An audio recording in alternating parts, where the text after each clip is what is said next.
A gente expulsa Deus na nossa ganância de ter o primeiro lugar. Às vezes na fila de comprar o nosso lanche a gente arruma confusão. Vem para viver um final de semana, para arejar a alma, e a gente não percebe que Deus vai utilizar-se de tudo isso para entrar na nossa vida, para entrar no nosso coração. Presta atenção. Como nós expulsamos Deus facilmente do nosso coração. Às vezes voltando da missa, você vai, participa da missa, e porque ninguém foi, você já volta com aquele beijo. Entra batendo a porta para que todos percebam a sua ira. Aí alguém, onde você foi? Na missa! E ninguém foi comigo. Aí alguém deve pensar, Deus me livre, se é para voltar desse jeito, eu prefiro não ir. Às vezes nós expulsamos Deus com muita facilidade.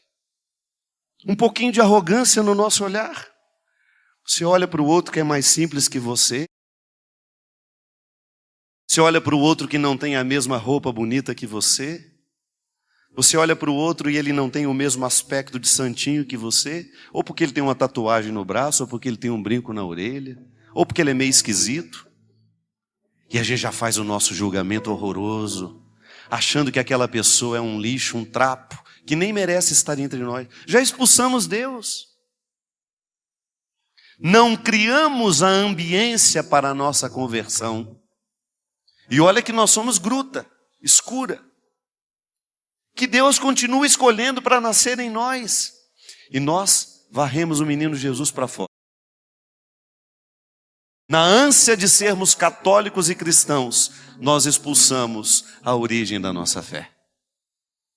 Ou pela nossa arrogância, pela nossa prepotência, pelo nosso mau humor.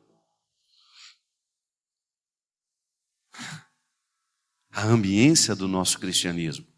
Isso é muito honesto. Sabe, minha gente, eu não acredito mais na possibilidade de um cristianismo que não passe pelo crivo do meu dia a dia. Eu quero ser cristão, mas eu não abro mão de ser uma pessoa insuportável. Eu sou insuportável com quem trabalha comigo, eu sou insuportável com as pessoas que participam do meu dia a dia. Eu sou insuportável com os meus filhos, sou insuportável com meu marido, com minha esposa e quero ser cristão. Eu não quero o esforço diário que vai me humanizando, que vai me dando condições de enxergar a ambiência que eu preciso criar para que Jesus não seja expulso de mim. Porque não é Deus que quer ir embora. Somos nós que muitas vezes, com o nosso comportamento, com o nosso jeito de ser, a gente não cria a ambiência.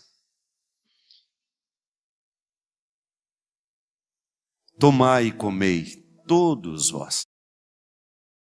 Jesus não deixa ninguém de fora do convite.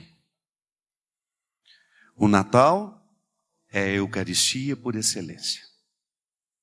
É a oportunidade que a gente tem de receber a carne de Deus na nossa carne humana.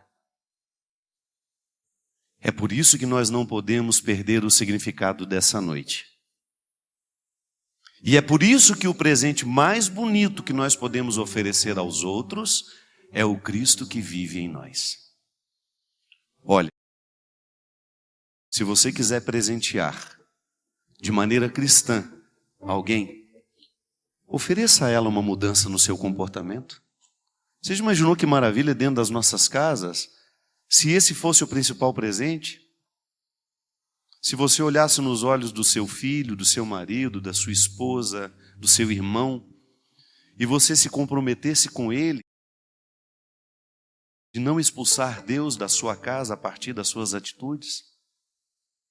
E quando eu falo expulsar Deus, minha gente, é a gente cuidar para que nós não sejamos um território de ódio, de ressentimentos, de mágoas e de solidão. O Natal é tão triste para muitos de nós, é porque ele não permite disfarce. Não dá para esconder a solidão na noite de Natal. A noite de Natal, ela nos expõe de maneira muito cruel. Você tem que sentar à mesa. E você tem que olhar para frente. e você vai encontrar alguém sentado à frente, que eu não sei o que significa para você. Na noite de Natal nós sabemos exatamente o que temos e o que não temos, a quem temos, a quem não temos, quem perdemos, quem ganhamos. E por incrível que pareça, quanto mais cresce a ambiência da vida cristã, mais nós teremos o que celebrar nessa noite feliz. Você sabe por quê? Eu vejo isso o tempo todo. O principal resultado do cristianismo em nós é que nós aprendemos a ser amigos. Eu não tenho uma régua para poder medir o tanto que você é cristão, mas você pode se medir. Quantos amigos novos chegaram? Quantos vínculos bonitos você estabeleceu a partir do momento que Deus entrou na sua vida? E o Natal foi compreendido de maneira diferente, profunda. Quando você deixou de ser um cristão de conversa fiada. Quando você identificou que há uma oportunidade feliz de levar na carne da sua história a oportunidade de permitir que Deus haja em você e através de você. Porque olha, minha gente, nada pode nos realizar mais. Eu e Rodrigo estamos passando pelo Brasil afora, fazendo o lançamento da minha biografia. E a coisa que mais me deixa feliz na vida é quando eu escuto assim, naqueles rápidos momentos em que a pessoa passa, fala: ô Padre Fábio, obrigado pelo programa Direção Espiritual. O senhor não faz ideia como ele mudou minha vida. E vai embora. Por que o programa muda? Por que essa equipe aqui, esse meu grande companheiro que já está comigo há mais de 10 anos, essas meninas que nos dirigem, esses cinegrafistas que estão há tantos anos com a gente. Nós estamos aqui, não temos a menor ideia do que Deus está fazendo através de nós na vida dos que nos assistem. Ô minha gente, mas saber que uma pessoa desistiu de se matar, saber que Deus entrou no coração de uma mãe que estava na solidão de ter perdido um filho, assassinado, morto pelo câncer, ou então que o programa aliviou a vida de alguém que sofria de uma dor que a gente nem sabia. Ou então pelo simples fato da gente ter ficado amigo. Nunca estive na sua casa, nunca me sentei à mesa com você, mas você me trata com tanta intimidade que é como se nós já fôssemos amigos há muito tempo. Isso é o melhor resultado. Sabe? Perceber que Deus tornou a vida de uma pessoa melhor por causa da vida que você vive, por causa da escolha que você fez. Aí você pode dizer para mim: ah, Padre Fábio, isso é um privilégio do senhor que é padre. Não. Eu vejo médicos ouvindo os mesmos testemunhos. Eu vejo advogados, dentistas, vendedores. Ah, você não faz ideia dos milagres que você pode causar na vida de uma pessoa. Sabe aquela fala de Jesus? Prestem atenção nos milagres que eu faço e vocês poderão fazer coisas ainda maiores. Lembra que Jesus falou isso para os seus amigos? Ele falou isso para você também. Eu não sei quantos seguidores você tem no Twitter. Só 20, padre, não tem problema. O que você escreve ali pode repercutir na vida de 20 pessoas. Isso é muito, gente. A palavra que você escolhe escrever ali poderá repercutir na vida de 20 pessoas. Ah, mas no Facebook eu tenho 5.000 amigos. Pois é. O que você escreve, o que você escolhe postar ali, o que você escolhe reproduzir, pense nisso. Expõe o seu cristianismo. Expõe o seu desejo de tornar-se um sinalzinho de luz no meio de tantas trevas. De tanta gente falando mal, de tanta gente provocando o mal através da palavra que escreve, de tanta gente fomentando a maldade, a fofoca, de tanta gente fazendo mal ao mundo, porque resolveu expulsar Deus daquele post que fez.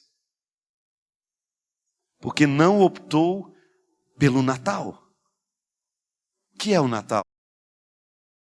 Nascer, crescer, cuidar.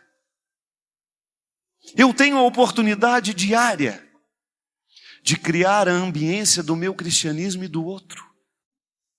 Porque é assim que acontece. Volta ao início desse programa. Nós jamais poderemos ser cristãos sozinhos. Eu não tenho como largar você para trás mais. Como dizia o poeta Drummond de Andrade, não nos afastemos muito. Vamos de mãos dadas.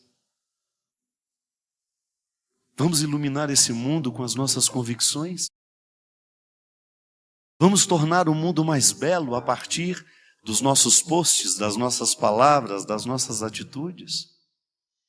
Vamos dizer a Deus que em nós Ele tem a oportunidade de encarnar-se. Eu quero ser a carne por onde Deus anda. Eu quero ter a oportunidade de fazer o mesmo que Jesus fez. Olhar para o lado e perceber os que estão precisando de mim. Ainda que eles sejam estranhos, esquisitos. Ainda que eu não saiba muito bem o que eu posso fazer. Mas eu não quero negar a oportunidade de criar a ambiência cristã que você precisa para viver a sua vida. Seja distante ou seja perto. Com aqueles que trabalham comigo, eles são responsáveis pela minha ambiência cristã. Eu sou responsável pela deles.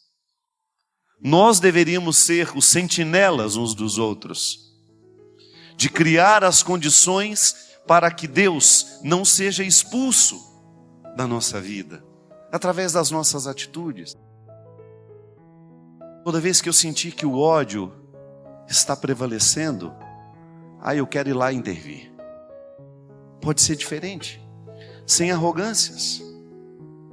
Sem arrogâncias.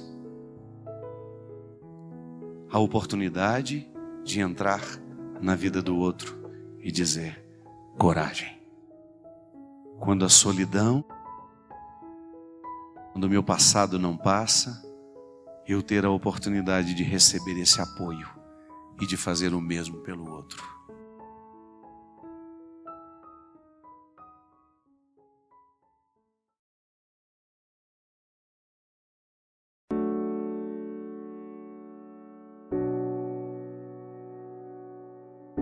Sob essa certeza de que a graça de Deus nos alcança, nos protege, coloca-nos dentro de uma circunstância de cuidado. Aliás, eu acho que é um dos pontos mais bonitos que a fé em Deus pode provocar na gente, é essa sensação de estarmos sempre sob o cuidado. O cuidado é uma experiência humana que nos ajuda muito a compreender o amor de Deus por nós. Quando eu sou cuidado ou quando eu sou o cuidador. Quando eu estou num desses papéis, eu tenho uma oportunidade única de compreender o que significa ser cuidado por Deus.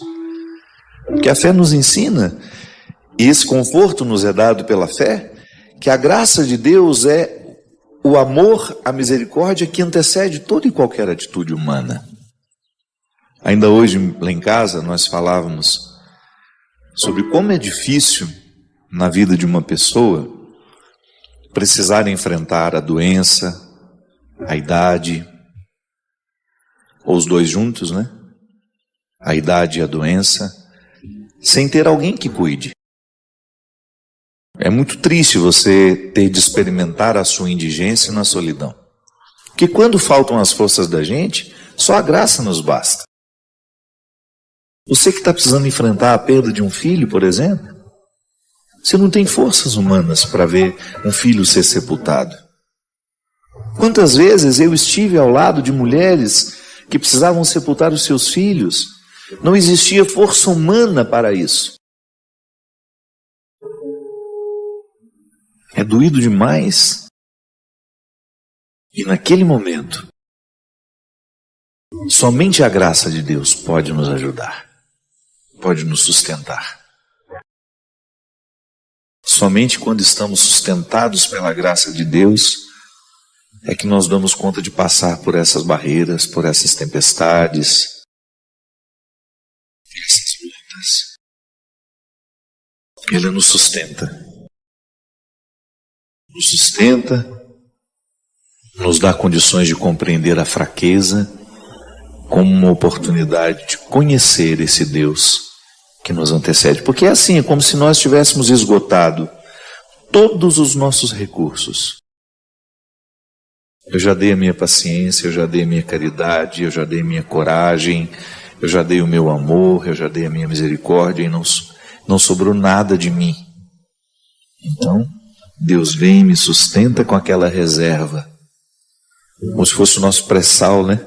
Quando você acha que você já esgotou todas as riquezas do solo, você ainda chega ao lugar que não é seu mais, aquela antessala, mas que está à sua disposição, como uma reserva para lhe ajudar a prosseguir. Perder alguém. Como é difícil a gente perder alguém. Perder uma mãe, ter de sepultar uma mãe. Mia Couto dizia de maneira tão poética, né? Não há terra nesse mundo que possa sepultar uma mãe. Eu digo que não há terra neste mundo que possa sepultar uma pessoa que a gente ama, seja qual for o papel dela na nossa vida.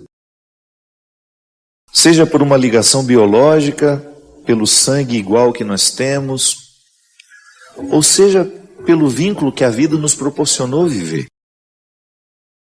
O amor que se estabeleceu e que ficou definitivo. Você ter de sepultar uma pessoa que foi fundamental na sua vida não é fácil, não é brincadeira. Porque se eu vivo o meu cristianismo somente na sala que eu conheço, a sala das minhas virtudes, a sala dos meus empenhos, a sala das minhas coragens, das minhas disciplinas, eu corro o risco de viver um cristianismo sem Cristo, sem Deus, sem graça. E à medida em que eu vou perdendo o meu vício, a minha vitalidade, o que me sobra? É aí que muito desamparo se estabelece. É aí que muita fé, que parecia fé, cai por terra quando você percebe que não há Deus naquela história. Há apenas uma busca de si mesmo, que parece religiosa. O que significa ser sustentado por Deus? Porque essa frase é usada tantas vezes, mas quem de fato sentiu isso? Vamos deixar de hipocrisia. Quem de fato sentiu que depois de não haver mais forças humanas, você experimentou uma força que não era sua, que te segurou? Chegar à verdade dessa expressão, e não apenas a repetição. Que Deus me sustente na hora da minha dor, tá? É bonito dizer isso. Mas isso só vai acontecer se a minha espiritualidade for aprofundada e eu viver um caminho em Deus que me faça visitar pelo menos de vez em quando esse Debir, esse santo dos santos. Porque uma religião que não me coloque a sós com Deus, ela pode ser muitas vezes uma prática social, um compromisso de domingo, vou à missa, volto para casa, e ainda não sou capaz de viver os benefícios da minha fé, que é justamente acreditar que há um Deus que me antecede, que chegou antes de mim, que fez por mim.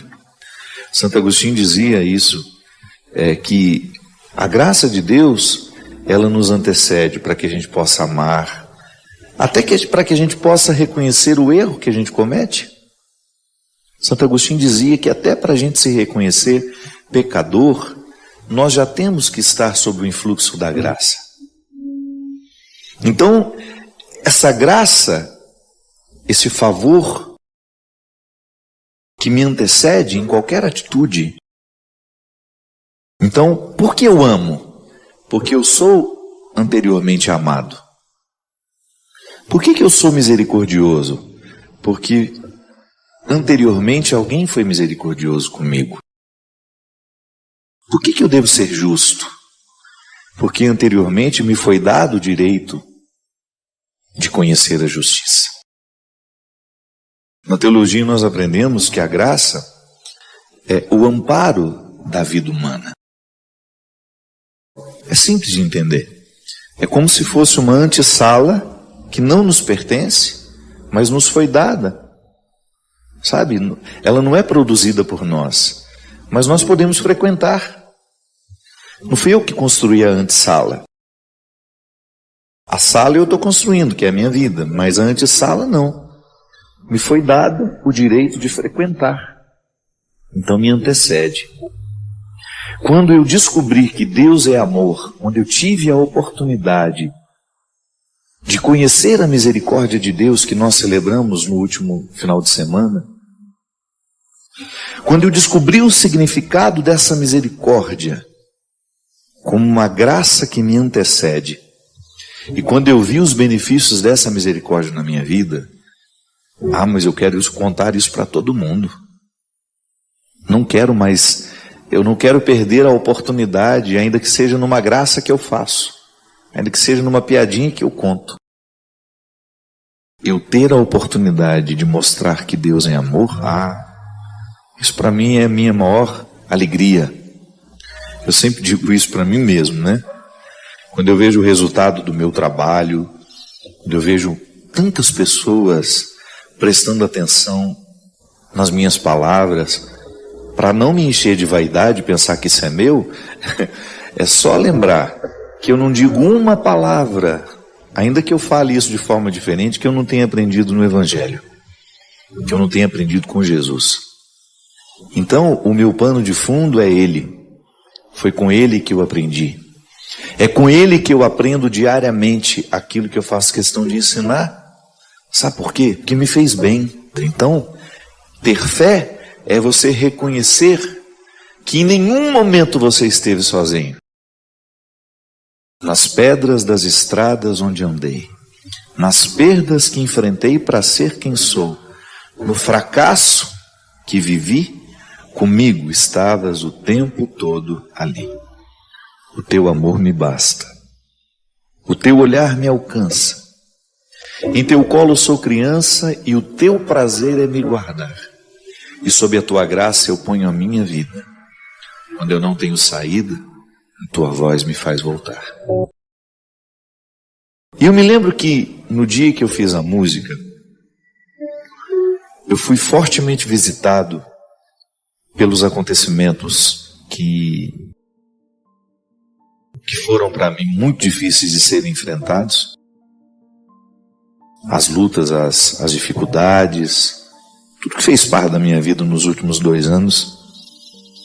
E o que eu achei interessante é que não existia rancor no meu sentimento, sabe? Quando você olha para um passado que foi difícil, mas sem nenhum rancor, sem aquela pretensão de achar que a vida foi injusta comigo, não. Porque eu sei que tudo aquilo eu suportei, eu pude viver, porque Deus estava me amparando.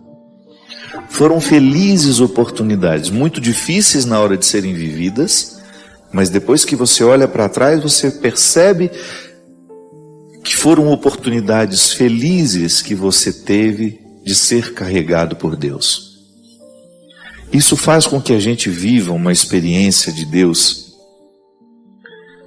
tão interessante, porque Deus deixa de ser uma troca de favores, uma instância onde nós trocamos favores. Não é assim que nós precisamos compreender, que nós devemos compreender a nossa espiritualidade. Deus não pode ser compreendido como alguém que está ali para nos conceder favores o tempo todo e a minha relação com Ele ser pautada nesse concedimento de favores. Não. Deus é um amor eterno que não muda de ideia, então não preciso fazer promessa para agradá-lo. É muito mesquinho pensar que Deus vai fazer aquele milagre só porque eu fiz uma promessa, sabe?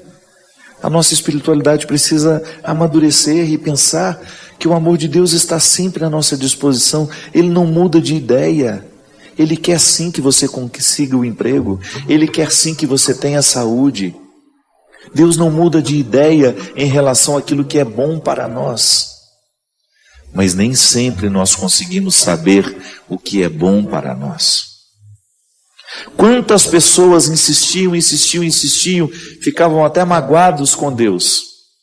E depois percebiam que aquilo que havia acontecido, que aquilo que havia sido negado, era na verdade um favorecimento.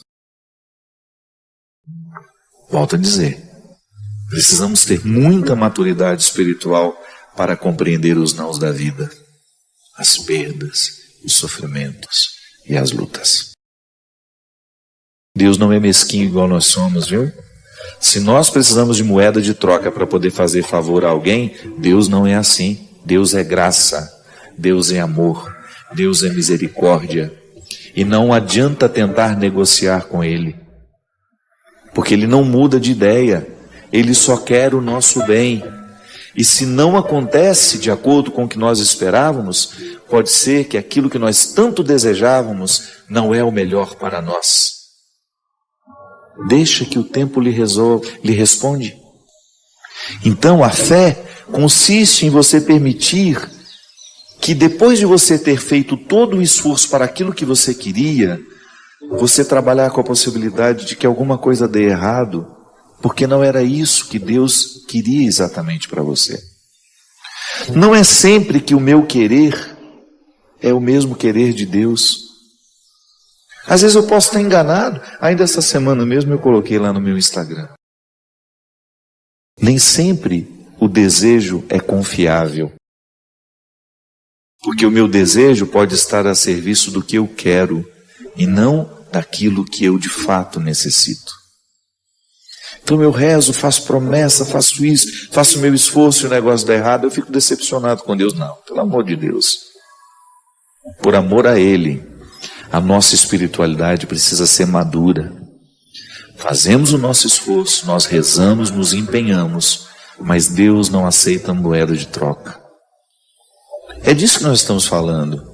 A nossa espiritualidade precisa nos levar ao debir. Precisa nos fazer chegar a esse lugar reservado, onde só cabe você e Deus. É lá neste lugar que você aprende a teologia da graça. Não academicamente como eu pude aprender. Não estou falando de estudo acadêmico. Porque chegar a essa antessala é o quarto dos fundos, né? Isso em hebraico chama-se debir. Debir, para a cultura hebraica, era o quarto dos fundos da casa. O quarto sem luz. O quarto mais difícil de se chegar. E depois essa palavra foi colocada no contexto do templo. O templo de Herodes, quando ele foi construído, Debir era o santo dos santos, o lugar onde os sacerdotes só entravam uma vez por ano. Interessante isso, né? O lugar onde o sacerdote entrava apenas uma vez por ano era separado da sala do templo. Eram 3 salas, separado por uma cortina, e ali havia a prevalência de um mistério. E é por isso que nesses últimos anos da minha vida, eu tenho encarado, inclusive, às vezes vira até piada para os meus, para aqueles que estão do meu lado, e quando eu vou e o negócio deu errado, eu, antes de ficar nervoso, falo, foi um livramento. Não era para ser. Porque antes eu me irritava de um jeito que vocês não imaginam. Então hoje, às vezes, até as pessoas que são próximas a mim fazem piada um pouco disso, né?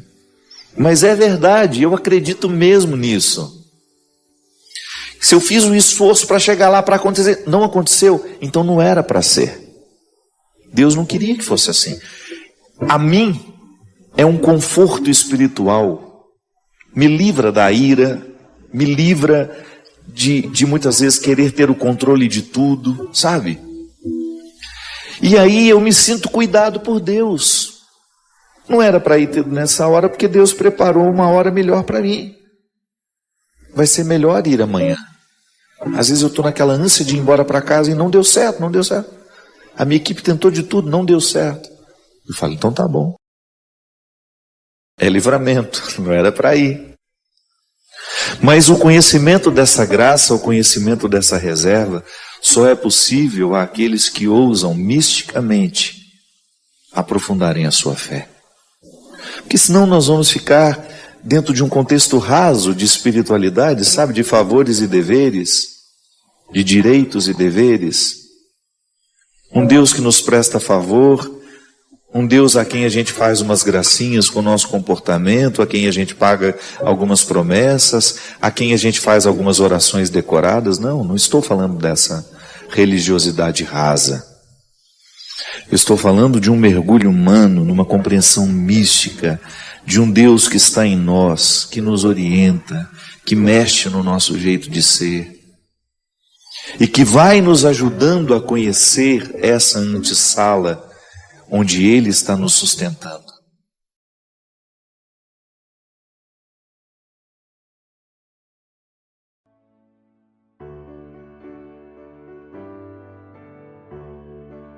Você o experimenta de forma pequena, você o experimenta de forma grande, porque nós somos limitados. O nosso limite é tão grande, minha gente, que nós não sabemos viver sem o outro. Por isso a gente sofre quando os outros vão embora da nossa vida. A condição de limite nos faz pensar o outro como parte de nós. Eu, porque sou limitado, porque tenho limites, eu preciso amar. Isso é tão lindo, minha gente. O amor nasce do limite. Quando a gente reconhece que a gente não dá conta da vida sozinhos. O amor do outro me faz viver a experiência do complemento. Eu me torno maior porque você me ama. E eu fico maior quando eu amo alguém. Por isso que o sofrimento é natural quando as pessoas vão embora da nossa vida. Por isso a gente sente tanta saudade. A gente sente tanta saudade das pessoas que são especiais na nossa vida. A saudade é uma concretização do limite. A saudade nos ajuda a mensurar o quanto que nós amamos. Retire uma pessoa da sua vida, pense a sua vida sem aquela pessoa e você vai descobrir o quanto que você a ama. É experiência de limite. Por isso que o amor é dor, o amor é sofrimento. E quanto mais a gente mergulha na capacidade de amar, maior será a nossa sensibilidade para o sofrimento. Aí você vai dizer, então padre, quanto mais a gente ama, mais a gente sofre. Eu lamento informar que é. Porque a experiência de amar é a experiência de tocar o limite. Por isso o sofrimento está tão atrelado ao amor. Gente, nós não sofremos quando a gente não ama. Não há causas para sofrer quando você não ama. Mas eu lhe pergunto, é possível viver nessa vida sem o envolvimento do amor? Não é possível. Não há amor sem sofrimento, não há sofrimento sem amor. Por isso que nós não temos que criar dentro de nós uma ilusão. A partir de hoje a minha vida vai ser linda, a minha vida não vai ter dificuldades. Infelizmente essa notícia nós não podemos dar aos amantes. As pessoas que verdadeiramente amam nessa vida, elas sofrem por grandes causas sim, elas não são indiferentes aos sofrimentos que estão do lado. E por isso que Jesus convida o tempo todo os seus amigos a viverem a experiência do amor. O sofrimento de Jesus foi porque nos amou. Seja honesto com você. O momento em que você mais sofreu na sua vida é porque foi o momento em que você mais amou. Ou que você identificou o amor traído, ou porque você identificou o amor ausente. É seu. O sofrimento costuma embrulhar com papel estranho aquilo que é bonito. Padre, mas não é bonito ver partir uma pessoa que a gente ama? É sim.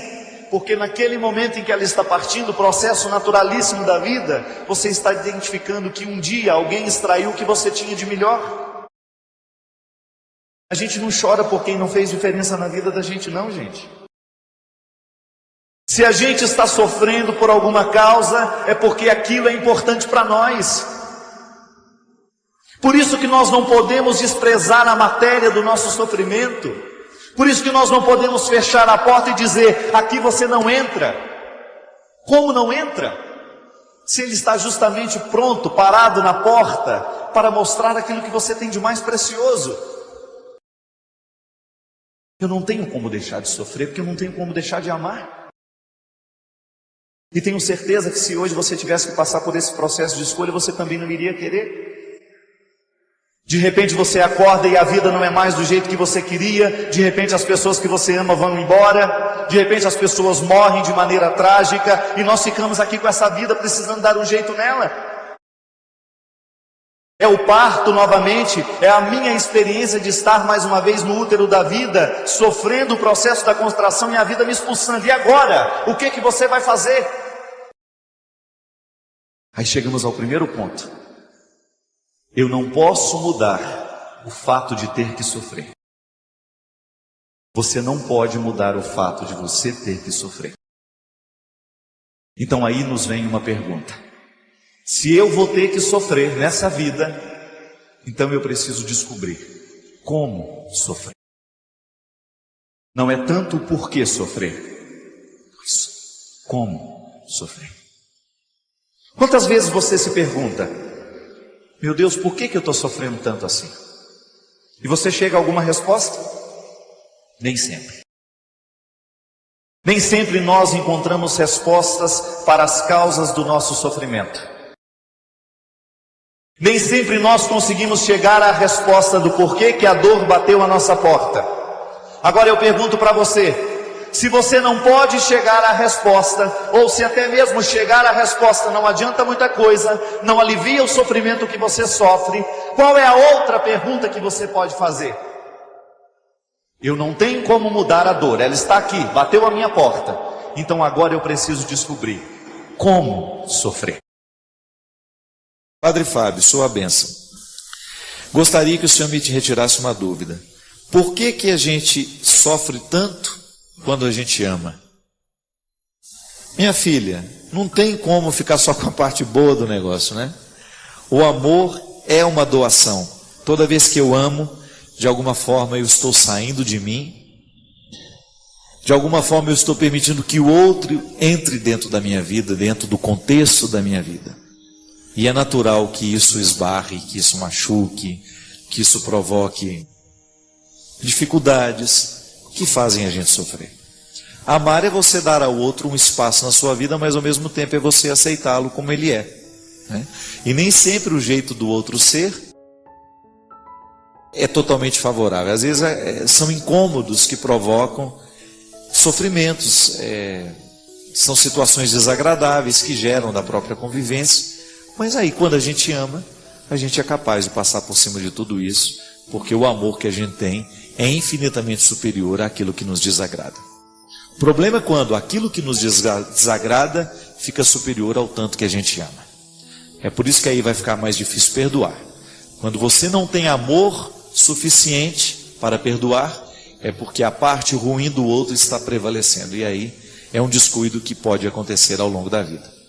Se a gente não toma cuidado, a gente faz prevalecer a pior parte do outro. E aí é um cuidado que a gente precisa ter também, não é verdade? Será que eu estou favorecendo com que o outro me ame?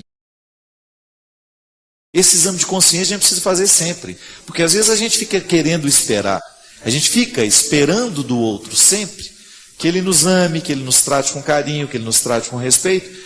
Mas a gente não faz o nosso movimento para que ele nos trate assim.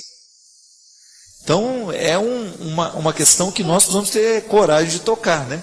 Será que eu, com o meu jeito de ser, favoreço com que as pessoas me amem?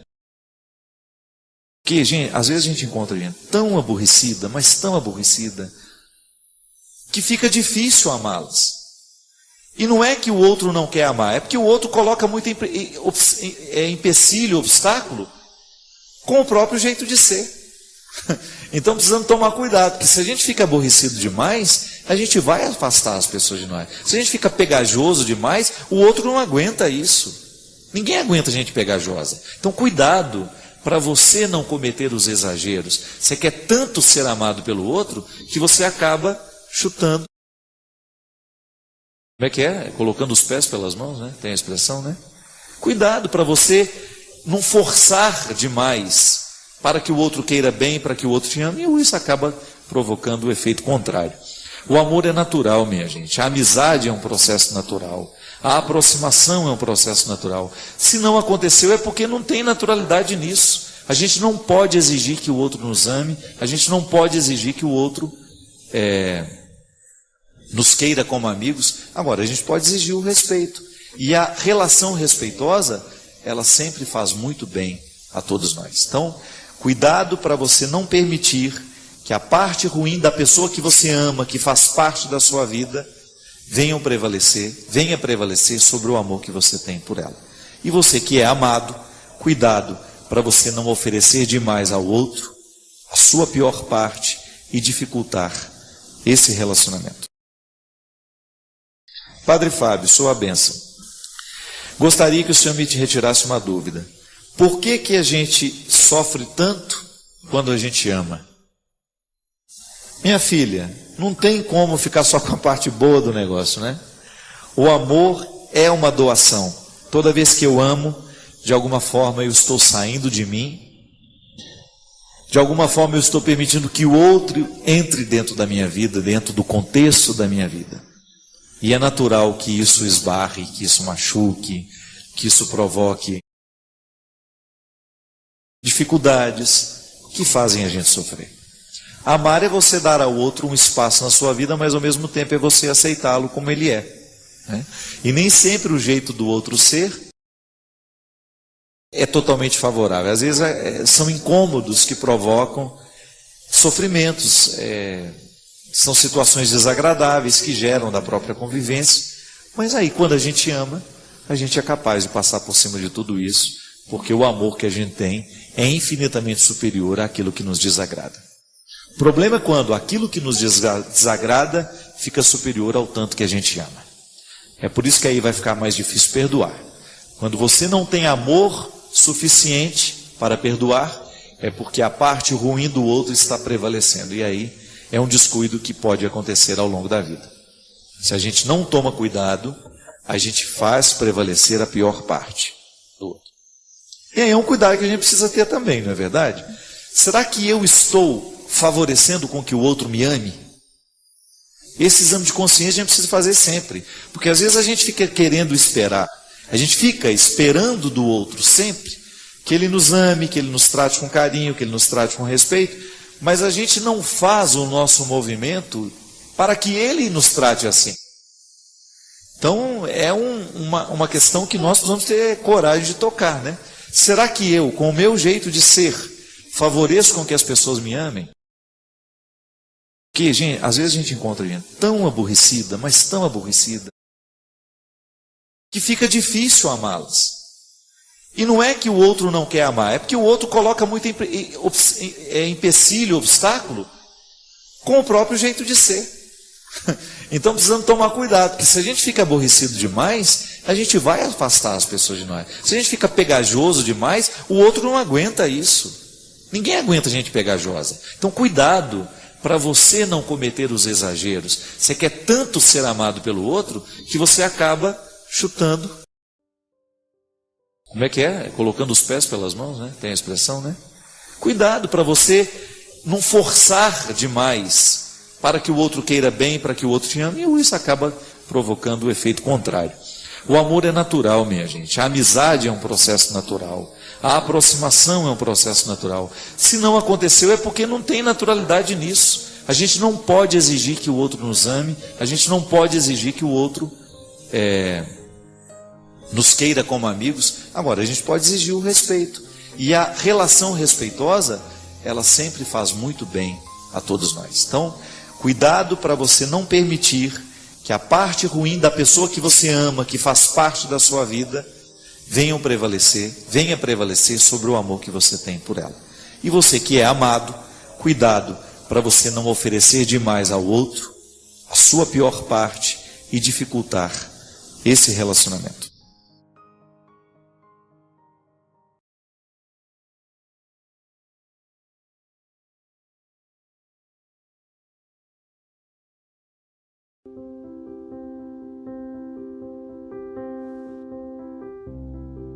Tem uma parte aqui no Salmo e por acaso eu até abri a Bíblia procurando uma passagem para começar o programa, e caiu. Senhor, é o Salmo 40. Senhor, não me recuses tua misericórdia. Tua fidelidade e tua graça me protegem sempre, pois me rodeiam males sem número. Minhas culpas me oprimem e não posso mais ver. São mais que os cabelos da minha cabeça, meu coração desfalece. Digna-te, Senhor, livrar-me. Vem depressa, vem em meu auxílio. Olha que interessante. Não me recuses a tua misericórdia. Eu quero viver sempre debaixo da certeza de que teu amor é misericordioso. Isso é, teu amor sente comigo. Ter a certeza da tua fidelidade, da tua graça, que são os instrumentos da minha proteção. Pois me rodeiam males sem número. Gente, esses males que nos rodeiam são as próprias situações da vida. Eu corro um risco diário de me perder dessa certeza do amor de Deus por situações e por mentalidades que me afastam. Eu posso deixar de ser cristão e continuar frequentando a missa. Se eu me desprendo da certeza de que Deus é misericórdia, de que Deus é amor, e que Ele me resgata diariamente, me corrigindo e também me colocando no colo, eu me debando para uma outra forma de cristianismo que não tem nenhuma ligação mais com Jesus. Sabe? Um pseudo, uma falsa compreensão cristã. Às vezes eu vejo o cristianismo, em alguns lugares, em algumas pessoas, o paganismo retornando. Simpatia. Você sabia que simpatia não é nada mais, nada menos do que uma forma pagã? Que foi muitas vezes assumida pelo cristianismo como algo natural? Não, isso é rito pagão. Não tem nada a ver. Ou até mesmo as promessas que algumas pessoas religiosamente fazem marcadas pelo paganismo. Mercantilismo entre elas e Deus. Esquecem que Deus é amor. Esquece que Deus é misericórdia. Que Deus não é mesquinho igual nós. Que não temos que ficar negociando com Ele graças. Graça diz tudo. Não preciso pagar por isso. Agora, preciso responder. É uma questão de delicadeza e educação. Eu reconheço que Deus me deu, não paguei para ter. Então eu agora sou delicado com aquele que me deu. Eu sou educado com aquele que me deu. Eu não pago, mas a graça se retribui com a gratidão. E o que é a gratidão? A oportunidade que eu tenho de colocar à disposição de outras pessoas que não foram agraciadas da mesma forma que eu, porque são diferentes de mim, foram agraciadas com outras coisas que eu não tenho. Então elas me agraciam com aquilo que é delas. Então eu, de forma gratuita, graciosa, generosa, vou começar a devolver aquilo que Deus me deu e que só é dele em mim. Aí sim nós estamos falando de um Deus generoso, de um Deus amoroso, de um Deus misericordioso que nos faz ser também. E é tão interessante, minha gente, quando nós encontramos pessoas que já são capazes de entender a religião assim. Não pedem nada a Deus, vivem para agradecer. Porque aquilo que já lhe foi dado é o suficiente para ela poder se virar. Eu particularmente penso que se nós formos honestos, nós não temos necessidade de pedir mais nada a Deus. Primeiro porque Ele sabe o que nós precisamos. E muitas vezes o que nós precisamos não acontece, ou porque não está na hora, ou porque nós ainda não fizemos a nossa parte para que aquilo acontecesse. Então não adianta você ficar julgando, gritando no ouvido de Deus para que Ele venha fazer o que talvez ainda não seja a hora, ou aquilo que ainda falta a sua parte ser feita. Isso é tão bonito porque causa em nós uma tranquilidade, uma serenidade, sabe? Eu tenho desfrutado muito isso nos últimos anos. Confesso do fundo do meu coração, eu tenho muitas ansiedades. Eu sou uma pessoa ansiosa porque eu trabalho muito. Mas eu não tenho ansiedades em relação àquilo que Deus vai fazer por mim, comigo, na parceria que nós temos. Não tenho. Como é que serão os projetos deste ano? Não sei. Eu sei é que chove diante de mim uma oportunidade, eu olho para ela, reconheço como uma graça de Deus, faço a minha parte, se der certo, bem, se não der, vai ter uma chuva daqui a pouco, choverá outra oportunidade. Choverá outra oportunidade.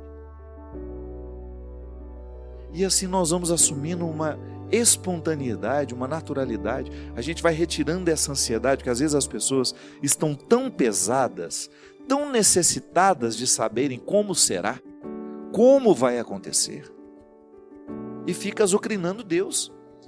A oração delas é sempre uma azucrinação no ouvido de Deus. Perde a oportunidade, essas pessoas perdem a oportunidade de estar com Deus como um amigo. Que não tem nada pior, minha gente, que a gente tem amigo que só se aproxima de nós para pedir as coisas. Coisinha.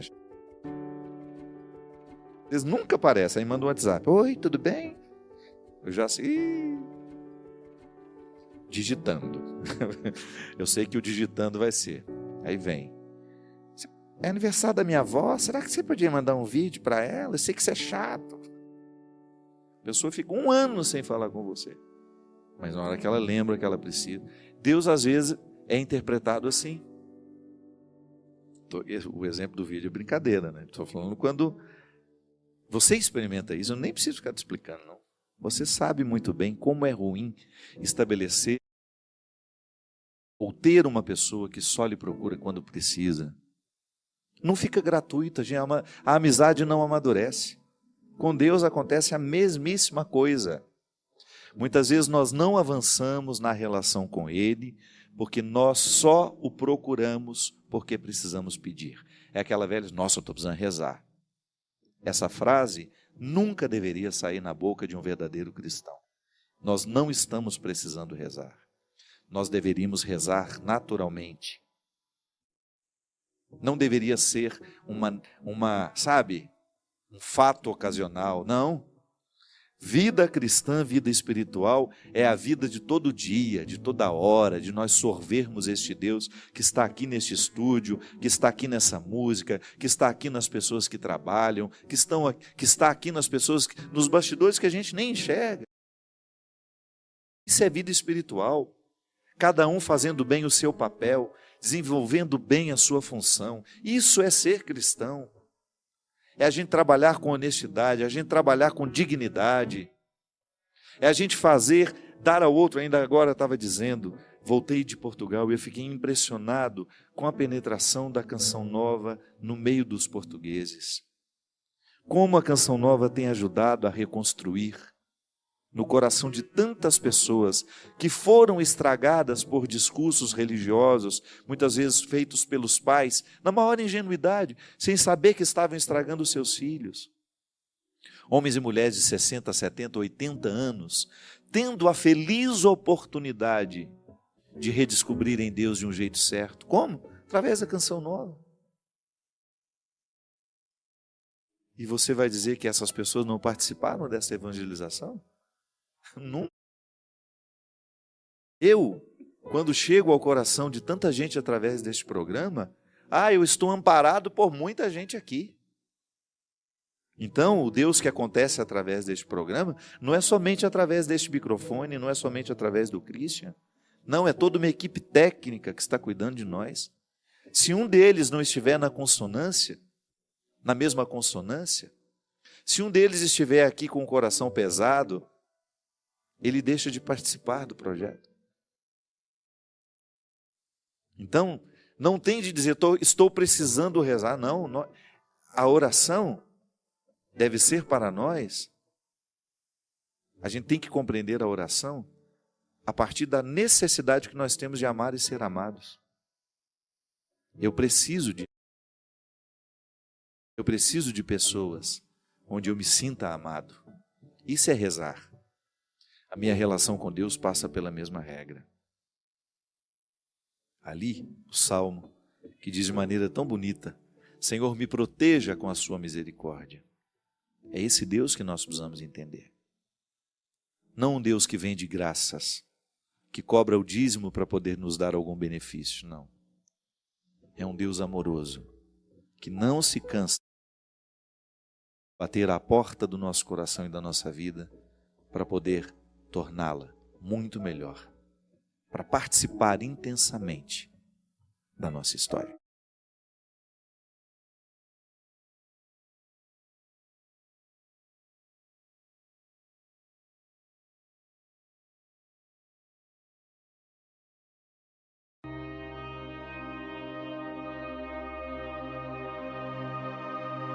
Que a vida é rara, que ela precisa ser apreciada, ser saboreada, que essa vida merece ser vivida em cada momento, em cada etapa, com muita intensidade. E às vezes nós vamos ficando cansados, né? Nós vamos perdendo a capacidade de ter essa paciência. Pode observar, quando nós estamos estressados demais, a primeira coisa que a gente perde é a paciência. A gente tem dificuldade de lidar com o tempo, a gente tem dificuldade de lidar com as esperas, com as demoras, a gente quer tudo para ontem.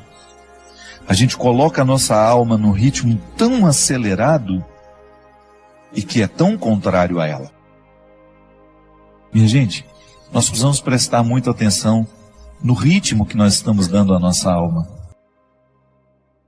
Muitas vezes nós estamos fazendo a nossa alma viver num ritmo que sufoca, que mata aos poucos. E quem é que impõe esse ritmo à alma? O corpo. Porque nós não podemos separar as duas realidades. A antropologia cristã nos ensina que corpo e alma precisam ser conjugados juntos. Mas você não pode esquecer que elas têm necessidades diferentes. São duas realidades que necessitam de coisas diferentes. O corpo precisa de atividade física, precisa de alimento, precisa de descanso, precisa de conhecimento. Não é assim que funciona? Se você cuida bem da saúde do seu corpo, você vai observar a necessidade de vez em quando fazer um check-up, fazer um exame de sangue, examinar tudo aquilo que é o funcionamento do seu corpo, porque você quer viver, você quer ter saúde.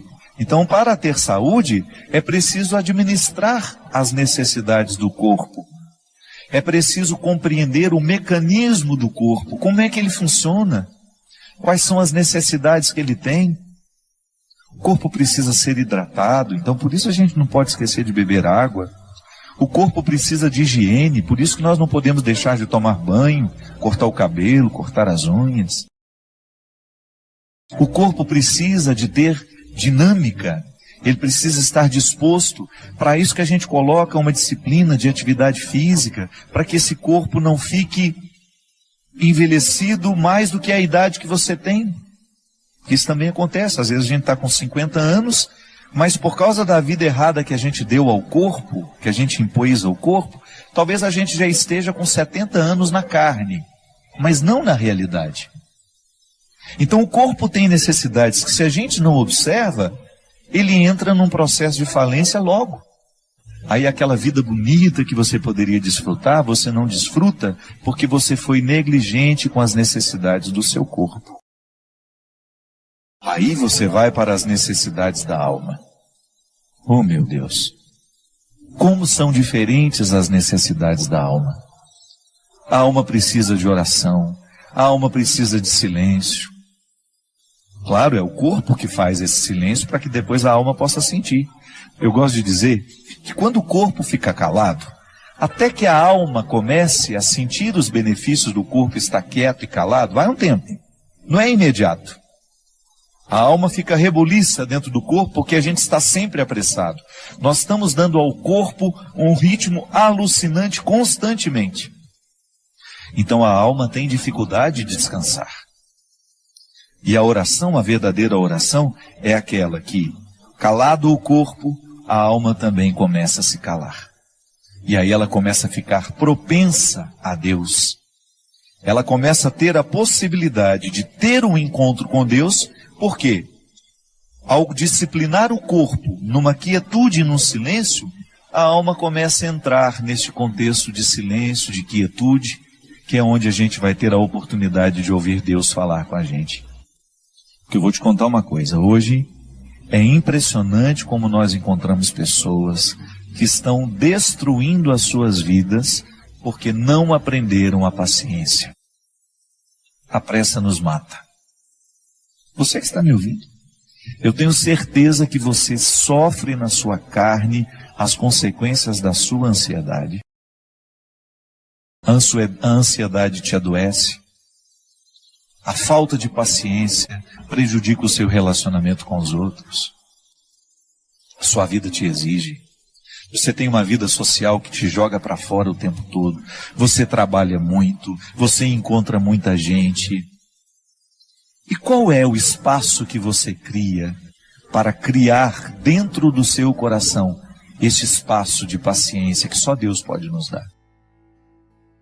Qual é o espaço que você cria para que Deus tenha condições de moldar a sua alma de acordo com a sua vontade, com o desejo que Ele tem?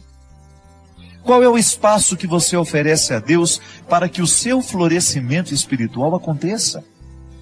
Para que você não se desgaste demais nessa vida que não para, nessa vida que é tão rara e que muitas vezes você não percebe por causa do modo de vida que você escolheu viver? Eu já lhe disse isso aqui uma vez e volto a repetir.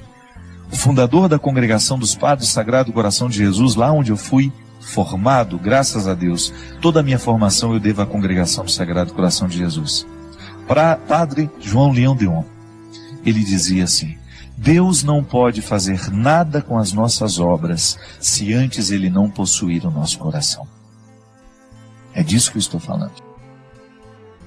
Quando nós oferecemos a Deus o nosso serviço e esquecemos de oferecer a Ele o coração, que é a metáfora de todos os meus bastidores, Deus não poderá restituir aquilo que eu ofereço ao outro através do meu trabalho.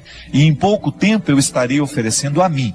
E oferecer a mim, somente a mim, vai me desgastar demais. Eu vou ficar cansado, eu vou perder a paciência, eu vou ficar estressado, eu vou ficar bruto com as pessoas e eu vou esquecer a delicadeza, que é justamente a característica de todo cristão. Portanto, não tenha medo de introduzir na dinâmica do seu cotidiano o espaço da sua restauração interior. Pode ser 5, 10 minutos. Silêncio, oração, respiração profunda. O exercício da respiração profunda é excelente para quem quer descansar, para quem quer dormir bem. Uma boa leitura, uma música que vai lhe fazer bem. Padre, a minha questão é o seguinte: o perdão de Deus está acima de tudo o que nós fizermos e é só pedir perdão para que sejamos perdoados? Primeiramente, o perdão de Deus na nossa vida não é um processo mágico. Assim como a gente também sabe que na vida não existe nada mágico. Tudo é fruto de uma luta, de um processo, né?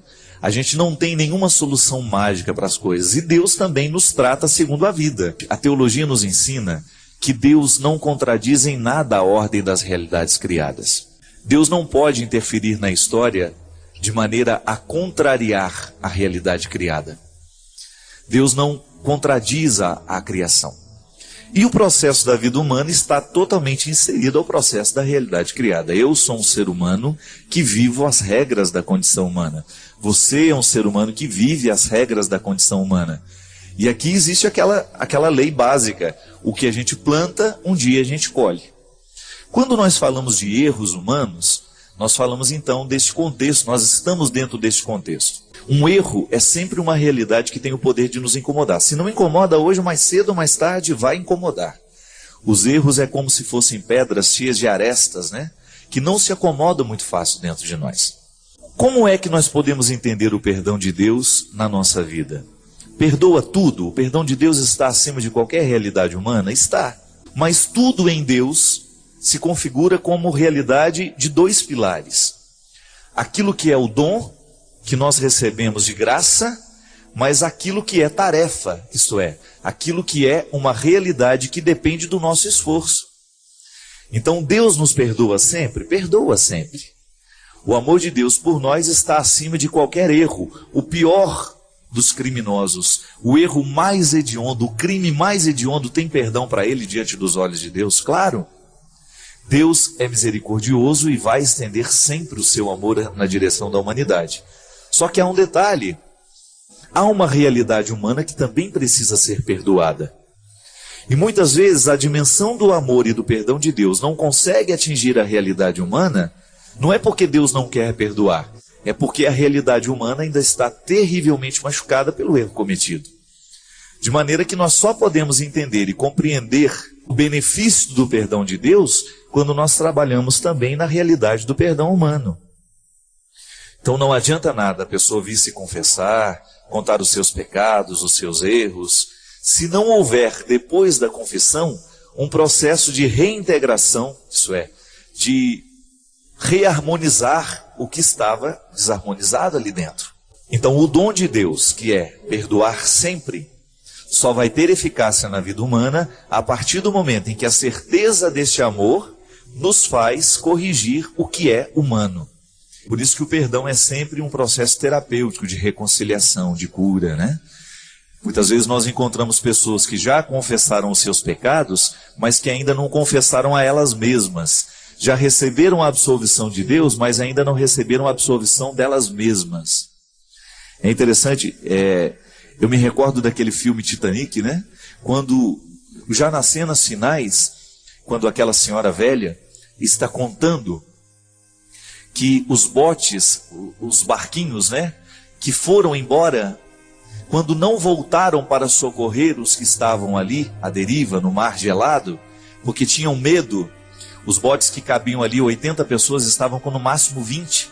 Eles não foram lá no meio do naufrágio buscar os que estavam necessitando ser resgatados, porque eles tinham medo que na tentativa de subir, aquele monte de gente morrendo afogada, que na tentativa de subir nos botes, aqueles botes naufragassem também. E aí acabasse morrendo todo mundo. E eu me recordo que tem uma cena bonita, porque ela dizia assim, a senhora dizia, na verdade o que houve depois foi a tentativa de se reconciliar com uma história. Porque aqueles que foram salvos do naufrágio viveram eternamente com aquela consciência infeliz. Nós deveríamos ter voltado para buscar os que estavam necessitando de ajuda. E aí ela usa uma expressão bonita e triste ao mesmo tempo. Depois disso, passaram pela vida inteira esperando por uma absolvição que nunca chegou. Veja bem, aqui você tem um fato, né, muito concreto para a gente entender o processo da absolvição humana. Quando eu cometo um delito, por exemplo, se eu estivesse naquele bote e eu tivesse decidido não voltar para buscar os náufragos que estavam ali necessitando de serem retirados das águas geladas do Oceano Atlântico, eu vou ter que conviver o resto da minha vida com essa decisão. Isso é processo humano. Por mais que Deus tente interferir, por mais que Deus me prove o seu amor, eu vou ter que conviver com essa consciência infeliz de não ter voltado, de não ter feito, de não ter amado. E aí, minha gente, quando nós não alcançamos o resultado humano do perdão, dificilmente a gente vai sentir o amor de Deus e o perdão de Deus, a reconciliação divina. Porque Deus, a graça supõe a natureza, né? Como se diz. Nós precisamos da realidade humana bem curada para que Deus seja plenamente revelado em nós. Por isso que santidade é processo de aperfeiçoamento humano. Como é que eu vou experimentar o perdão de Deus na minha vida? Eu experimento o perdão de Deus na minha vida à medida em que eu me perdoo, em que eu perdoo os outros, em que eu sou perdoado pelos outros. O contexto histórico do perdão é a vida. É aquilo que você remoe aí dentro do seu coração como culpa. Às vezes você já confessou tantas vezes esse pecado, Deus já lhe perdoou, tenha certeza disso. Agora o processo é seu, é o seu dever de casa. O dom já lhe foi entregue, é presente, é de graça o perdão. Deus já lhe perdoou gratuitamente, Ele não lhe pediu absolutamente nada. Mas é natural que a resposta humana seja dada a partir de uma tarefa. A tarefa bem feita é a garantia do coração sanado, do coração curado. Não é milagre, não é mágica. O perdão é um processo histórico de trabalho, como se você tivesse que todos os dias viver esse processo de reconciliação. E é claro, quanto pior o erro, quanto maior as consequências de estrago dos erros que a gente comete, maior será o trabalho que você vai ter. O pecado não é um problema para Deus, o pecado é um problema para nós. Porque nós é que temos que conviver com as nossas fragilidades o tempo todo. E eu até acredito muito nisso, porque a qualidade do cristão está diretamente associada à qualidade do trabalho pessoal que ele tem com ele mesmo. É a matéria humana sendo trabalhada todos os dias, lapidada, retirada nas arestas, né? Quando a gente descobre que há dentro de nós um processo humano a ser feito para que o processo de Deus em mim seja transparente. É igual um vidro sujo, gente. Quanto mais a gente joga luz naquele vidro sujo, maior é a sujeira que aparece. Mas isso não é para a gente ficar desanimado, não. Quanto mais luz você joga naquele vidro, maior é a necessidade que você tem de poli-lo, de limpá-lo, de tirar a gordura que se acumulou, a poeira que se acumulou. Às vezes nós estamos como vidros sujos, né? É muita gordura acumulada, é muita poeira acumulada na nossa vida, pela falta de perdão, pela falta de reconciliação com a gente mesmo, com os outros. Então é um processo que a gente tem que cuidar todos os dias. O perdão de Deus está acima de todas as coisas, mas nós podemos dizer, mas ele depende o tempo todo da reconciliação humana que nós vivemos. Então, se eu preciso me reconciliar com o meu passado, com os meus erros, eu preciso me olhar com um pouco mais de misericórdia, às vezes eu preciso olhar com um pouco mais de misericórdia com o outro, aquele que nos ofendeu, aquele que nos machucou. Tudo isso é tarefa, é dever de casa que nós realizamos para bem experimentarmos o perdão de Deus na nossa vida. A gente não pode desanimar porque esse processo não para.